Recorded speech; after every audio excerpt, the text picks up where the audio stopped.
are built in on the sides right here. Speakers back here. Here's where you would put your SD card. They've got labeled TF cards, so I did a little research and I found out that basically that's the same as a micro SD card. So you can feel comfortable putting an micro SD card in there. And you've got a spot for your SIM card. We'll get to that in a second here. Anyway, back to this mount. It appears that you might be able to hang this from like a soffit like that too, because of the way this is meant. You would slide this in there like that, and then you've got 4 holes here that you would put your set screws in to fasten it to that. So that's kind of nice. Normally the PTZ cameras will only mount on a wall, but this appears that it'll mount on a horizontal surface as well. So why don't we go into the setup of this, and we'll continue on from there. Okay, what we're going to do now is we're going to get this ready to put the cards and things like that. I'll show you one other thing here. Right in here, way back here, let's pull this open. This is where you would plug your cable in to charge it prior to taking it out and putting it on solar. And you've also got a power button here, it appears. It doesn't tell me that for sure, but I believe that was the power button. Let's just take a quick look in the manual. I'm sure it is. Yep, that's the on-off button. And up here you have a reset button right there. You see that right there? That's the reset button. So let's, I've taken the SD and TF cards out. And again, it says TF card here, but I did make sure, and apparently they're the same. TF is an older acronym for what's now called the micro SD card. And let's put this SD card in first. Right there. That's where this one's going to go. And put that in. That's spring loaded, so if you push it again a little bit, it'll pop out. And the same goes for the SIM card. And the little label here appears to show that the SIM card notch here is supposed to go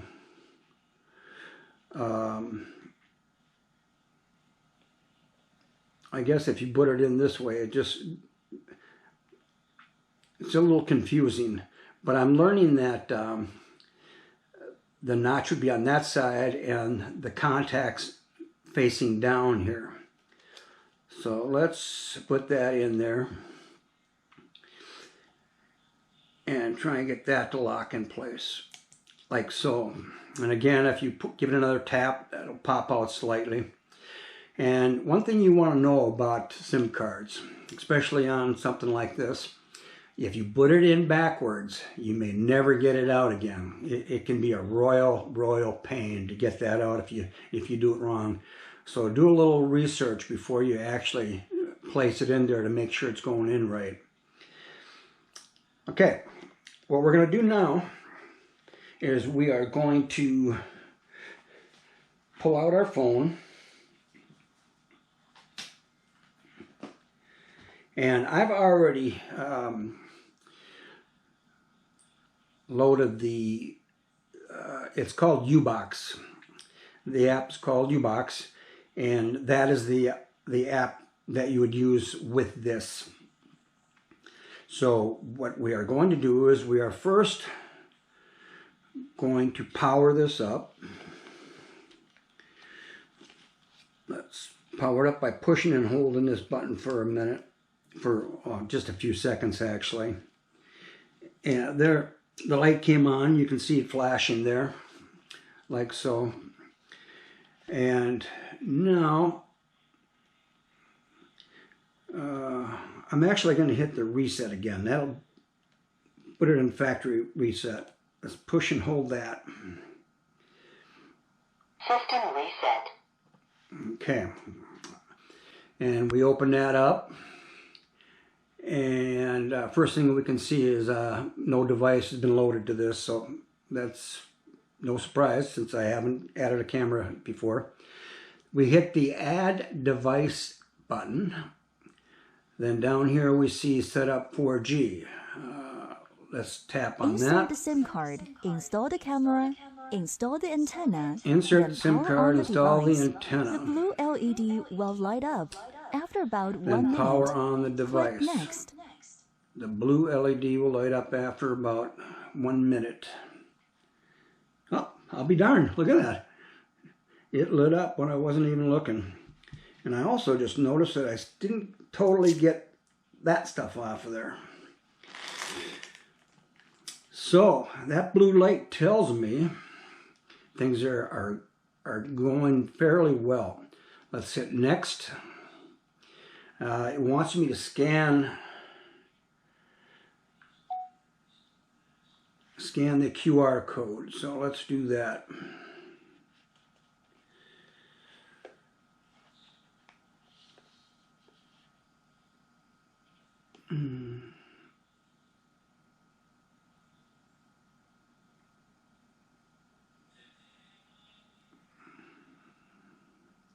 There it goes.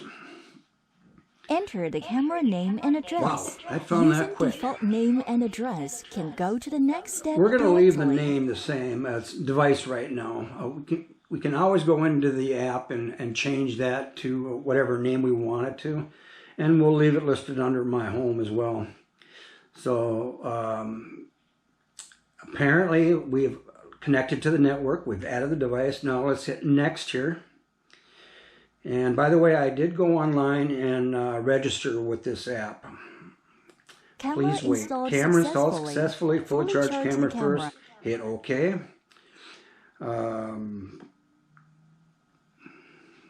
Wow, look at that. I'm surprised at how easy that was.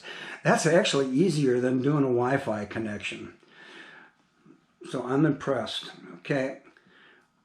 Well, let's skip on that right now. Tap switch between HD and SD. We're going to leave that at SD. It doesn't use up as much bandwidth. But if you're in an area where you really need very good quality picture, you're going to change that to HD.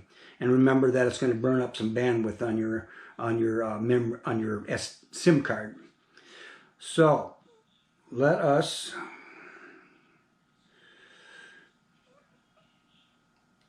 we're going to go back to SD here. Come on. There we go, SD. And what we're going to do is we're actually going to stop this right now.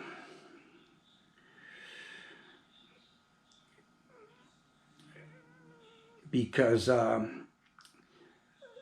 SIM card that comes with it only gives you about 100 megabytes.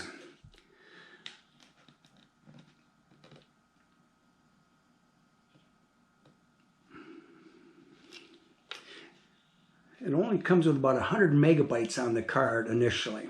And with video, that's not going to last long at all. But that's basically to help you get it set up and make sure it's running properly and it'll work in your area.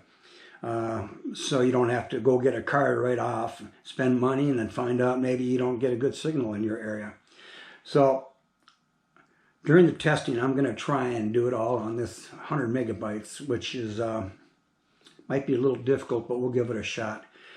So tomorrow I'm going to go out and I'm going to set this up outside somewhere away from my home, so there's no way Wi-Fi you can affect it. And in fact, there is no Wi-Fi in this, so it's not going to be able to do that. But I don't want people to think, well, he's kidding me. Anyway, after I set it up, we'll do some testing and we'll give you some results.